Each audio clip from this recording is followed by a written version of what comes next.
Alrighty, welcome back friends. Today we're going to talk about the top 10 items that will keep you alive on your journey to 60 in classic hardcore WoW. And let's get right into it because I'm sure you have some grinding to do and I'm not a fan of wasting your time. So the very first item, or item number 10, is going to be the Nifty stopwatch. Now what this does, it is increases your move speed by 40% for 10 seconds. So if you get in a sticky situation or you just need to GTFO, say you're surrounded by trolls and Stranglethorn, this is going to be what saves your life. Honestly, people ask me all the time how I have leveled so easily, and this is seriously one of those things. So you're going to get this trinket from the Badlands, and it's going to require you to complete 5 quests. It's a 5 quest chain, but don't worry, it's going to go fairly quick for you. Now it starts off with Gyro What, and it's followed up by Coolant Heads Prevail. Now I mentioned those two right as one. Before you even head to the Badlands, go ahead and stop by the auction house, because the Gyro What quest is going to require you to turn in a Gyro Chronotom. So go ahead and just buy that from the auction house. On my server on Skull Rock, they go for about 18 silver, so nothing that's going to break the bank. And the next thing you need to grab while you're at the auction house is for the follow-up quest, which is called Coolant Heads Prevail. Now this requires you to turn in a vial of frost oil, which right now is about 55 silver on Skull Rock, so right around 72, 73 silver, you have the first 2 quests completed. Now the next 3 are all a chain that have you going around the Badlands killing rock elementals for their stone shards, stone slabs, and some rock binding bracers. So much like the Light of a Loon quest, where you have to go and kill elementals, get their bracers, and turn them in. So you're going to have to kill lesser rock elementals in the northwest part of Badlands there. Pretty much all of this is on the western side of the Badlands until you get 10 small stone shards. You go back, turn that in, and you'll be sent back out to kill rock elementals for 10 large stone slabs. Go, turn it in, come back, and then it'll task you with killing 10 greater rock elementals, or rather killing them until you get 10 bracers of rock binding. Now when you go back and turn that in, you will have your nifty new stopwatch, which is going to save your life. It shouldn't take more than about an hour to get.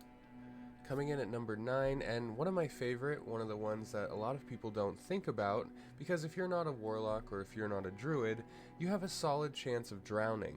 Actually, drowning, right under falling, is the number 2 cause of death in all of Hardcore Classic. Now these can be purchased on the auction house. Right now they're about 7 to 8 silver, so extremely cheap, and you can use these as early as level 8. So you can get these right out of your starting zone, hold it in your bag, forget that it's there until you need it. But these are extremely helpful as they allow you to breathe underwater for up to 30 minutes. Now there's a couple reasons that I put this in here. Number 1, of course, you're going to face a lot of quests throughout your journey that take you underwater. Some of them even will take you underwater and inside of sunken ships. Those are no bueno. If you find yourself either getting netted, frost nova'd, or any of the other concussive slows or stuns that these mobs can do, you may end up drowning, and that's a terrible way to end your hardcore journey. So paying a couple of silver to pick up an elixir of water breathing is seriously going to save your life. Number 2 is many players tend to disconnect. Right now I know in Stranglethorn Vale, the Murlocs, if you're swimming near them, for some reason you have a very good chance to disconnect. And, well, you can drown while you disconnect. If you didn't know, you should never just exit game, you should always log out and wait the 20 seconds. If you just exit the game, your character will still be zoned into the world for the duration of that 20 seconds. The only difference is you're not going to be there to watch your character because you're going to be staring at your desktop. If you don't have an elixir of water breathing on, you can very well drown when in that zone, or many others. So just stay safe, grab a water breathing elixir, and give yourself some peace of mind. Coming in at number 8, we have all of the profession items that fall under the engineering skill. Now I recommend anybody on their first character, most of the time even if it's not your first character, to at least pick up engineering while you're leveling. It is going to help you immensely, and I cannot stress that enough. Just a few of the things that you can create on your journey with engineering include things like grenades or bombs. These can provide a 3 to 5 second AoE stun, so if you pull too many mobs, drop a grenade and get the hell out of there as quick as you can. Another thing is target dummies. Again, if you find yourself in a sticky situation, you can drop a target dummy on the ground to have a tank right next to you, taunting or AoE taunting all of the ads, so you can again either just get the hell out of there or slowly but surely whittle down the health on the 2, 3, or 4 mobs that you accidentally pulled because you had a brain dead moment. Now, along with those, there's many other things that you can craft as well, like the rocket boots, which will give you a really nice speed increase for X amount of time. You can create discombobulator rays, which will turn one enemy into a leper gnome for 10 to 15 seconds and reducing its damage done to you by up to 40 or 50%. Honestly, the engineering trees are amazing. There are so many things in there that are going to save your life. I say at least 5 different engineering items are on my bars at all times. So if you've never looked into it, if you thought it wasn't that useful, engineering is the profession that will keep you alive more than anything else. Up next, we have 2, and that's right, we're going to do 2 in this slot just because there's a lot to talk about in this video. Number 1, we have the Noggin Fogger Elixir, and number 2, we have the Swiftness Potion. Now, both of these are case-by-case dependent. If you're going to accidentally AFK, or auto-run rather, off the side of a cliff, or even accidentally jump on the side of a cliff and start falling, say in Thousand Needles, or let's say you fail on one of the bridge bosses that Blizzard for some reason has not fixed yet, that Noggin Fogger Elixir is going to allow you to slow fall all the way down the mountain. It's going to save you an entire death, an entire reroll, just because something that was potentially out of your control happened. So make sure you have some sort of slow fall in your bags, on your bars somewhere. Noggin Fogger Elixir, Parachute Cloak, all of those are going to be great for that reason. Now on the other side we have the Swiftness Potion. In the beginning we talked about the Nifty stopwatch. It gives you a 40-second speed boost for up to 10 seconds, but that's a trinket, it's higher level. You would have had to make it to the Badlands already. You would have had to get about level 42 to kill the greater rock elementals, but the Swiftness Potion actually gives you 50% speed boost and for up to 15 seconds. Again, we always want to have a way out. We always want to have a panic button in case something goes wrong, and the Swiftness Potion, along with Noggin Fogger Elixir, are perfect for that. So go to your auction house, check the prices, and please grab at least one of each. I don't want to see you die. Up next, we're going to cover 2 more items that have a similar effect. We're talking about Slumber Sand and Magic Dust. Now you can go out and farm these, or because they're BOE white items, you can simply go on the auction house and purchase these. You can easily have them in your bags before you even leave town. Now what these do, it's a panic button for single target. It's kind of like having a polymorph in your back pocket. If you pull 2 mobs, you can put one to sleep, fight the other one, or if you pull one big mob that's chunking you way too hard, you can sleep him and just run away. Now the Slumber Sand is going to put your target to sleep for 20 seconds, where the Magic Dust is going to put them to sleep for 30 seconds. So it really just depends. Of course, one's going to be more expensive than the other, and one's going to be much more useful as well. But let's face it, if you're using it as a panic button, you can pick up the Slumber Sand. You will not need more than 20 seconds to get away. You can make some incredible distance in 20 seconds, even if you're facing, let's say, a caster. So you just put them to sleep for 20 seconds. Make sure you do not put a dot on them. You do not hit them. You don't damage them, taunt them, anything like that. You want to make sure you just sleep them, leave them, and then get out. You can also use it, like I said, if you pull 2 mobs, you can use it as a polymorph. You can poly one, or sleep one rather, fight the other one. Just make sure you're not doing any AoE or cleave effects, because you will very, very easily break the sleep on the second mob. But these are extremely helpful, and they have definitely saved my life before. Up next, we have an item that is Horde only, and it is BOP, so you will not be able to buy this on the auction house, but it's fairly simple to get. We're talking about the really sticky glue. Now, a lot of the times, let's say you damage a mob, but you're having an intense fight, and around 30% health, you decide you need to dip out. You start to run, and you get netted, slowed, stunned, any of those things that could end your journey really quick and prematurely. Well, the really sticky glue allows you to do the same thing, but to a mob. For 10 seconds with the glue, you can put a trap or a net on your target. You can of course use this to get the hell out of a really sticky situation. You can choose to use it to kite, or you can CC one mob, much like the other one we were talking about. Fight one, CC the other, and then have a good time. You're not going to be dying, you're not going to be worried about that other mob chasing you and attacking you while you're just trying to get a simple quest done, or while you're trying to farm for that 0.1% drop rate on whatever it is you're trying to get. Now, this is Horde only.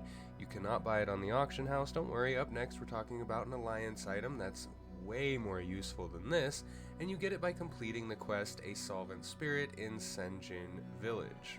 Alright, now my favorite item that I accidentally vendored the other day went into Mara and then had to leave to ensure I could buy it back because I made a 5-head move.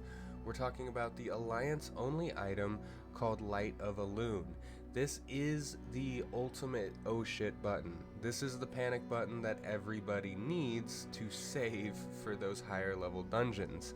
Now you get this by completing the Mage Summoner quest from Sentinel Valley and Starstrike in Ashenvale. It's a 2-part quest that is fairly easy, but it's somewhat time consuming. So the first part, the mage is going to send you out, or the sentinel rather, is going to send you into the lake that is right next to her to kill water elementals until you receive 5 binding bracers.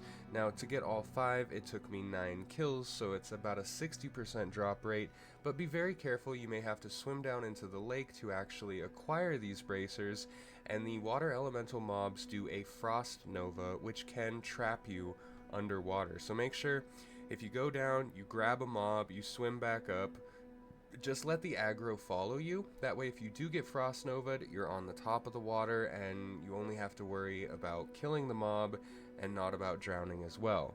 Once you get the 5 bracers, you'll turn them back into the sentinel and she will send you on the Mage Summoner quest. You're going to have to go down to the Northern Barrens and kill one named mob on the top of a peak before running back to her and receiving your Light of Elune. This quest took me about 30 minutes to do. Be careful though, when you're running back into Ashenvale, the Morgar Rampart, the big Horde blockade, is guarded by PvP guards. Make sure you just go to the right side, run through the torn down barrier where there's no guards, no hassle, and no worry. Once you turn it in, you will get your Light of Elune. Now, make sure that you set up this macro right here. Let's go ahead and look up the macro. This is show tooltip Light of Elune / use Light of Elune and / use Hearthstone. You can see on the right side of my screen I have that macro right there. You do not want to click your Light of Elune and then click on your Hearthstone. There will be a 1 to 2 second delay where your Light of Elune is actually going to run out before you can Hearth. So for anyone that doesn't know, the Light of Elune gives you 10 seconds of absolute invulnerability. It's like a paladin bubble for any and every class. But if you use it prematurely, it's gonna run out and you're gonna have a bad time. You're probably going to die. So this macro is going to pop your Light of Elune and use your Hearthstone at the exact same time, so you make sure whatever situation you're in, you have a one-time get out of jail free card and you can just hearth back to your city safely, no matter how much trouble you found yourself in. Up next, we're going to talk about a bit of a higher level item, but something if you make it to this higher level, you 100% should be trying to acquire these as quickly as possible. We're talking about the Whipper Root Tubers, and they require level 45 to use.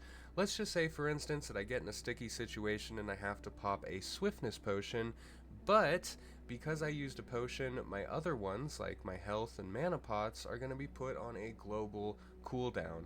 That means even with my Swiftness potion, if there's a pesky caster that gets one off and I desperately need a heal right now, I can't be waiting on my global cooldown because I need the heal right now. So these Whipper Root Tubers, they restore 700 to 900 health instantaneously on a 2-minute cooldown, and the best part is they do not share globals with your other potions. So you can essentially get a mana potion and a tuber, a swiftness potion and a tuber, and you can get your health back while retaining your other utility needs. Now, like I said, these are a bit of a higher level, level 45, and you can get them either faction, and they stack up to 20 in your bags from Felwood. So go to Felwood, complete the intro cleansing Felwood quest inside of Felwood, and you can start acquiring these Whipper Root Tubers. They are absolutely amazing because of the fact that they don't share the global cooldown, and it's something that I think everyone should have access to, especially, you know, if you've made it to level 45, it's ultimate pain if you die at this point. So get everything you can. Get everything you can to stay alive. Now that we've done a higher level item, let's swap up a little bit. If you're a low level alliance, when you're running around Goldshire, you're going to come across a quest called Gold Dust Exchange. This is going to require you to just go and kill some kobolds and run back to Goldshire. However, it's going to give you an extremely important item, one that many people save for 40 or 50 levels before ever using. We're talking about the Bag of Marbles. Now this is a BOP item that gives you 10 separate charges. Now each charge is going to decrease your target's chance to hit you by 25% for 10 seconds. I'm sure you've seen the videos where people saying make sure you save your Bag of Marbles for patchwork, and that's because it's an extremely valuable item that for some reason you'll get around level 8 or 9 depending on how hard you farm in your starting area. Even if you're a gnome or a dwarf or a night elf, you should run to Goldshire to get this item. It's going to be immensely helpful throughout your dungeoning, throughout these bosses, or even some of the big elite quests that you have to do throughout your journey. Honestly, being able to decrease your target's accuracy by 25% for 10 seconds can not only make your fights easier, but it can actually save your life, especially if one of those mobs is going to get a crushing blow or a critical strike on you. Make sure you get your Bag of Marbles. They are BOP. You cannot buy them on the auction house. Also, when you get them, use it sparingly. Don't waste them. Like I said, even people that are raiding at max level have saved these up the entire time just to use them on the raid bosses. Last but not least, let's talk about something that I completely and entirely ignore in retail WoW, because things in classic WoW are just more important. They have more depth and they have more meaning. After all, you're doing everything you can to survive. You're not just rushing in, killing a bunch of mobs. Hey, maybe I die, maybe I don't. Doesn't work that way. Every single little thing you do in classic hardcore matters, and I think that's why classic hardcore itself matters more than retail. At least to me. Let me know what you think down in the comments below. That could be a very unpopular opinion, but I don't think it is. So finally, we're going to talk about food and first aid. Now there's many items that come with both, but the utility is immeasurable. If you get in a sticky situation, you can use a band-aid to heal yourself up a lot. Seriously, make sure that you're leveling your first aid as far as you can with every level. You are going to get enough cloth drops to do this throughout your journey just passively, or you can of course supplement that, as all of the cloth is BOE and can be found on the auction house, with the lower level cloth being extremely cheap. Next we have cooking, because of course staying alive and giving yourself that edge or these food buffs are very, very important.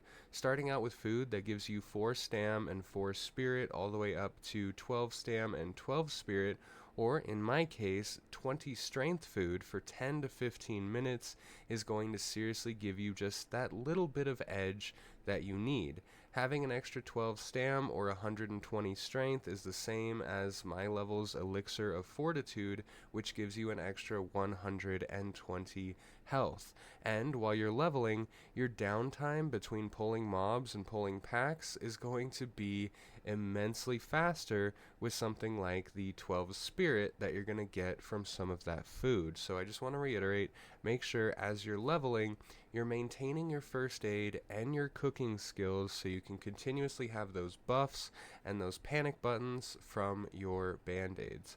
If you enjoyed this video, I'm brand new here, so I'd seriously appreciate if you subscribe to the channel, as I'm going to be constantly pushing out content on classic hardcore. I'm an OG vanilla player that's played for many years, but has just never jumped in front of the camera. And if this wasn't a big enough undertaking, I'm also most likely live on Twitch right now. I try to stream 6 to 8 hours every single day, and I'd love to have you come and hang out. The Twitch link will be down in the description. Either way, I hope to catch you on the next video.